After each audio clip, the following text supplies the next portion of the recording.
la discrasia de células plasmáticas es un grupo de enfermedades que se caracterizan fundamentalmente por la aparición de un clon o varias clones de células plasmáticas que se caracterizan por liberar a la sangre una proteína clonal, que nosotros llamamos banda monoclonal o pico clonal. Esto se produce realmente y es la forma que nosotros tenemos indirecta de hacer un diagnóstico de esta discrasia de células plasmáticas. Dentro de la discrasia hay un grupo importante de enfermedades que comprenden desde una banda monoclonal de significado indeterminado, un mieloma asintomático, el mieloma que nosotros llamamos mieloma sintomático, que hoy ya no lo llamamos sintomático, sino que lo llamamos mieloma múltiple, el POEMS, la enfermedad de Waldenström y la amiloidosis AL. Todo este grupo de enfermedades tiene la característica justamente de en la sangre tener un pico monoclonal. Quiere decir que nosotros tenemos que estar muy avesados cuando le pedimos a un paciente un estudio proteico y fijarnos si la banda monoclonal está presente o no. Entonces, para hacer diagnóstico de mieloma, nosotros por un lado tenemos la banda monoclonal, pero por el otro lado el diagnóstico debe hacerse con una punción de médula ósea que muestra un aumento de infiltración de células plasmáticas que debe ser mayor al 10%. Antes de hablar del diagnóstico del mieloma, vamos a hablar un poquito de la epidemiología y cuál es el lugar que ocupa el mieloma en las enfermedades hematológicas. Es el 1.8% de las enfermedades hematológicas, de todas las neoplasias, y el 17% de las enfermedades hematológicas. Es la segunda neoplasia luego del linfoma no Hodgkin. Y la característica que tiene, que es una enfermedad donde la edad característica de los pacientes está entre los 65 y 70 años. Menos del 20% de los pacientes tiene 40 años. Y hay un grupo de riesgo que son los pacientes afroamericanos y también se describen familias con mieloma. La sobrevida media en los últimos años realmente ha aumentado con la incorporación de los nuevos agentes. Y hoy por hoy la sobrevida media de estos pacientes está en alrededor de 8 años. Bueno, volvemos entonces a lo que es el diagnóstico de los pacientes con mieloma. Estos pacientes deben tener una infiltración mayor al 10% de células plasmáticas clonales en la médula ósea. Además, deben cumplir algunos criterios. Y estos criterios hoy por hoy los denominamos CRAB. ¿Qué es CRAB? CRAB significa anemia, insuficiencia renal, hipercalcemia y compromiso óseo. Para decir que un paciente tiene anemia por mieloma, este paciente debe tener menos de 10 gramos por decilitro de hemoglobina o menos de 2 gramos por decilitro del valor normal que este paciente tenía habitualmente. Lesiones líticas en los estudios radiológicos, que hoy no solamente hacemos estudios radiológicos comunes, sino que hacemos las nuevas imágenes que son tomografía computada de baja dosis o tomografía computada asociada a un PET. Luego tenemos también como forma de presentación la insuficiencia renal, donde los pacientes deben tener más de 2 miligramos por decilitro de creatinina o menos de 40 mililitros por minuto de clearance de creatinina. Y finalmente nos falta determinar la hipercalcemia. La hipercalcemia es cuando los pacientes tienen más de 11 miligramos por decilitro de calcio en sangre.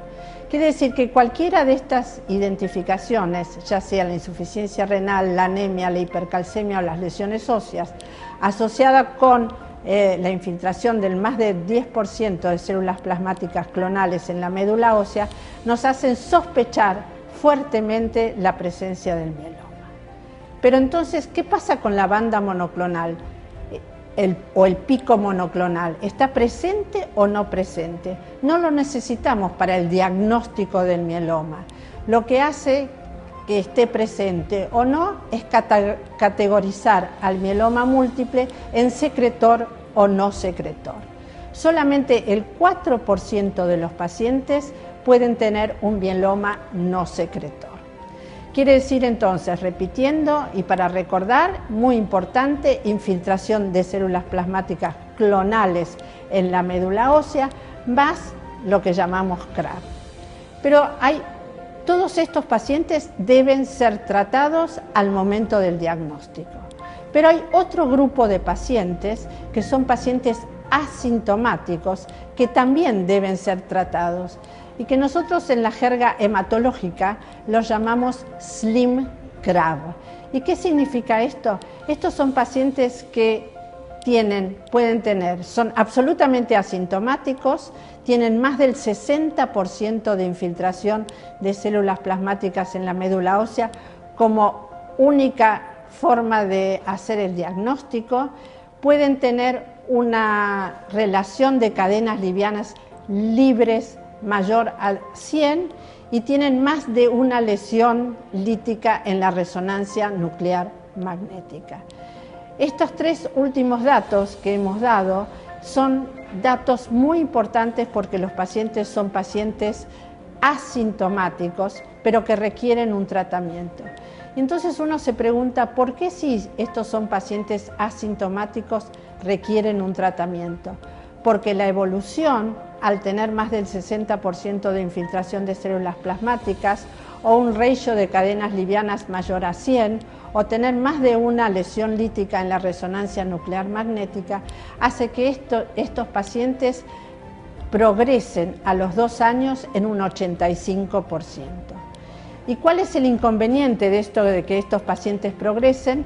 Bueno, tener o una lesión ósea muy importante con una fractura o progresar a insuficiencia renal. Entonces lo que nosotros queremos es tratar a estos pacientes en forma adelantada. Quiere decir entonces, para resumir, tenemos dos tipos de pacientes para tratar. Pacientes que son sintomáticos, que son aquellos pacientes que, como vimos, tienen CRAB, y aquellos pacientes que son asintomáticos, pero que tienen la característica nuevamente de tener solamente una infiltración de más del 60% de células plasmáticas en la médula ósea, más de una lesión focal en la resonancia nuclear magnética o un ratio de cadenas livianas mayor a 100. ¿Qué estudios recomendamos nosotros para hacer diagnóstico de mieloma? 4 puntos importantes a tener en cuenta: anamnesis, el examen físico, el estudio del laboratorio, el estudio de la médula ósea y el estudio por imágenes. Empezamos por la anamnesis y el examen físico que todos nosotros como médicos hacemos al encontrarnos por primera vez con el paciente. Así que mucho no tenemos para aclarar. En el laboratorio es importante hacer la química normal agregando LDH, beta-2 microglobulina. Y en el estudio proteico hacemos un proteinograma, una inmunofijación, los dosajes de las inmunoglobulinas IgG, IgA, IgM y el dosaje de cadenas livianas libres. Ya vamos a ver para qué sirve cada uno de estos. Hacemos también el estudio de la médula ósea, donde no solamente hacemos el estudio aspirativo, sino que también hacemos una biopsia de la cresta ilíaca. ¿Para qué? Para ver la morfología, es decir, la infiltración de las células plasmáticas clonales. Hacemos una citometría de flujo en la médula ósea, un estudio citogenético, y esto es los puntos fundamentales que hacemos en el estudio de la médula ósea. Y luego hacemos el estudio por imágenes. Hoy por hoy, las radiografías es un estudio que se ha dejado de lado. ¿Y por qué se ha dejado de lado? Porque para hacer diagnóstico de una imagen osteolítica necesitamos que el hueso esté reabsorbido en un 30%.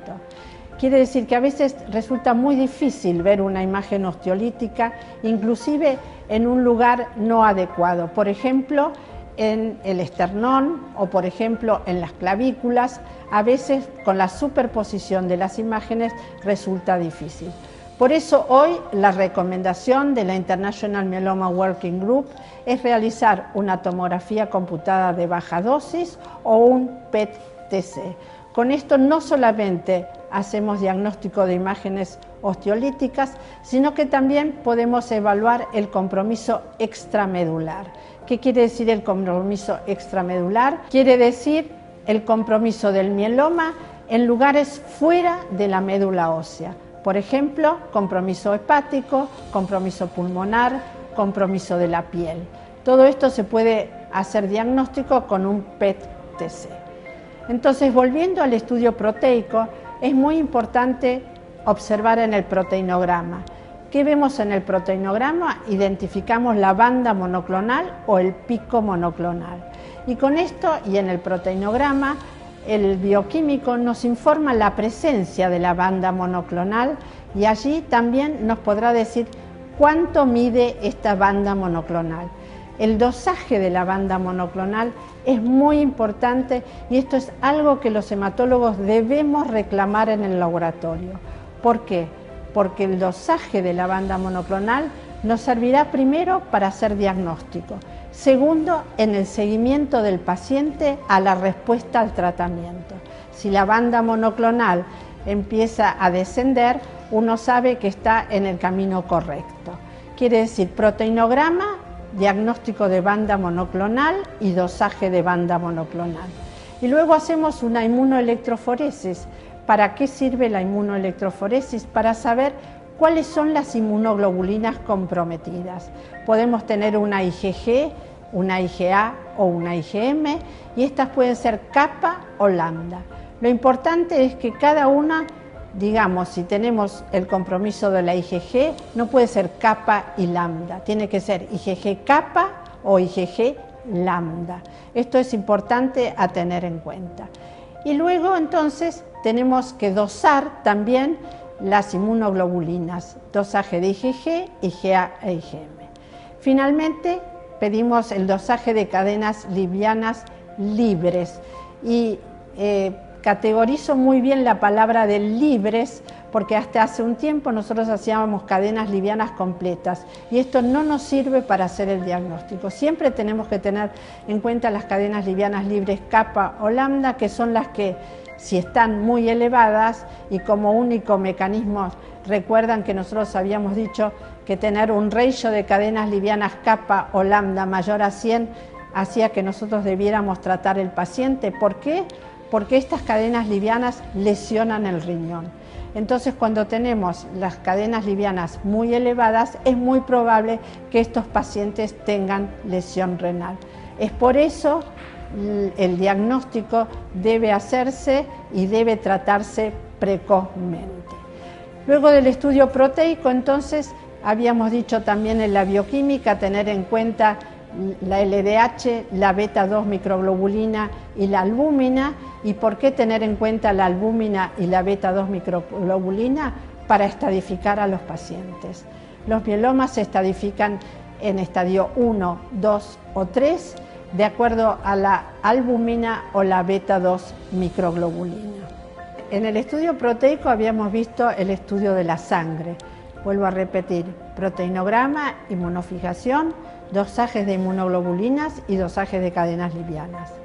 Y no tenemos que olvidarnos de la orina de 24 horas. Es muy importante para el estudio de la proteinuria de Bence-Jones y la presencia de albúmina. ¿Por qué hablo de la presencia de albúmina en un paciente que tiene mieloma? Si el paciente tiene una importante albuminuria, debemos pensar que el paciente puede tener una lesión glomerular.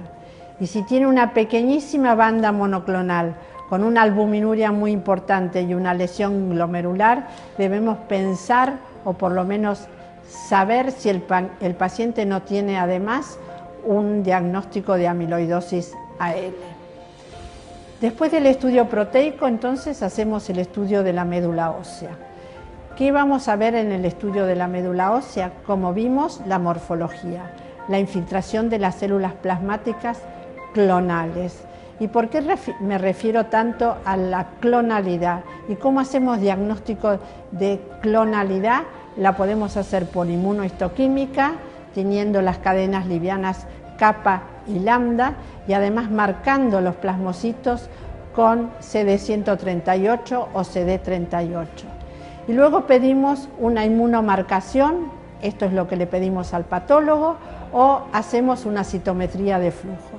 Y en la citometría de flujo, las células plasmáticas clonales son muy características. Son CD138 positivas, 38 positivas, CD19 negativas, 56 negativas y CD20 pueden ser positivas o negativas. Esto es importante para demostrar la clonalidad de nuestras células plasmáticas.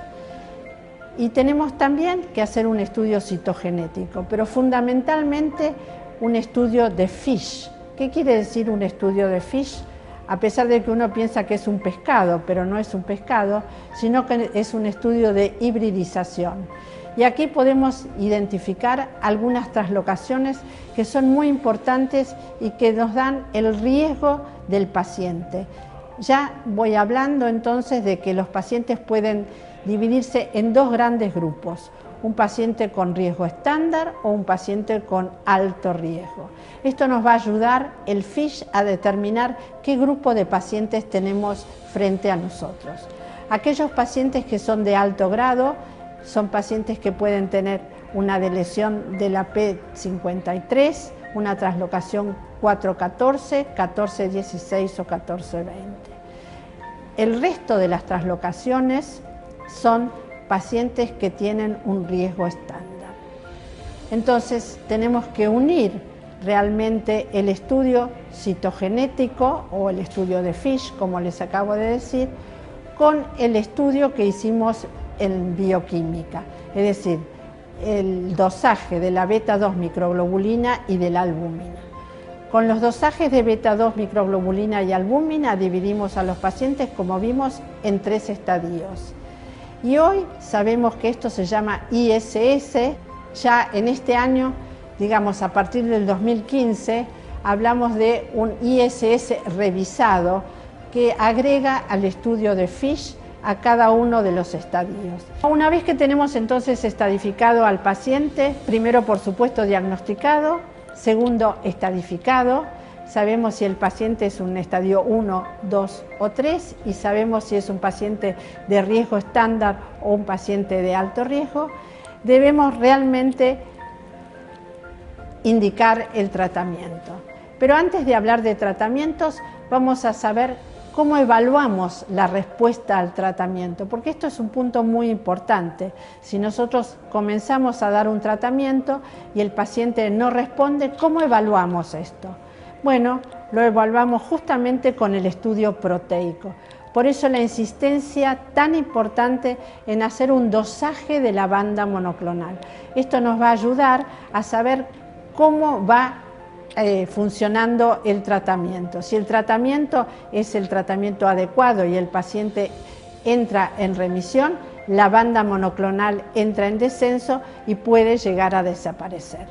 Entonces, es muy importante tener en cuenta entonces el dosaje de la banda monoclonal. ¿Cómo evaluamos y qué decimos, cuáles son las respuestas que tienen los pacientes al tratamiento del mieloma? El paciente puede tener una remisión completa estricta, una muy buena remisión parcial, tener una enfermedad estable o no responder. Cada una de estas identificaciones o cada una de estas respuestas están claramente identificadas. Por ejemplo, un paciente que tiene una remisión parcial disminuye en un 50% su banda monoclonal en sangre y también tiene una respuesta en orina. Todo esto es muy importante, quizás uno tiene que tener esto en el bolsillo del guardapolvo y fijarse realmente cómo es la respuesta que estamos teniendo en nuestros pacientes frente al tratamiento que le damos. Pero hoy no alcanza para hablar de remisión completa o remisión completa estricta para decirle al paciente, usted está muy bien. Hoy se habla de enfermedad residual mínima. Esto es un nuevo concepto que ha aparecido con las nuevas técnicas que tenemos para evaluar la clonalidad de las células plasmáticas. Esto lo hacemos con una citometría de flujo de nueva generación o lo podemos hacer por secuenciación. Realmente en nuestro país no tenemos estos aparatos como para hacer secuenciación, pero sí podemos hacer una citometría de nueva generación para evaluar la enfermedad residual mínima. ¿Y para qué nos sirve saber si el paciente tiene una enfermedad residual mínima positiva o negativa? Por supuesto, si el paciente tiene una enfermedad residual mínima negativa, todos estamos muy contentos. Quiere decir que con el estudio que nosotros le hacemos no podemos evaluar si el paciente tiene clonalidad o no, si le queda alguna célula plasmática que eventualmente vaya a proliferar y el paciente recaer. Porque tenemos que saber que hoy por hoy el mieloma lamentablemente no se cura. Los pacientes entran en remisión completa, pero el 95% de los pacientes recae. Por eso es muy importante si pudiéramos evaluar la enfermedad residual mínima. ¿Y en qué momento evaluamos la enfermedad residual mínima? En aquellos pacientes que están en remisión completa. Porque si sabemos por los métodos habituales que el paciente no está en remisión completa, más vale no hacerle una enfermedad residual mínima porque seguramente esta enfermedad residual mínima es positiva. Entonces, ¿cuál es el objetivo hoy del tratamiento? Alcanzar una enfermedad residual mínima negativa.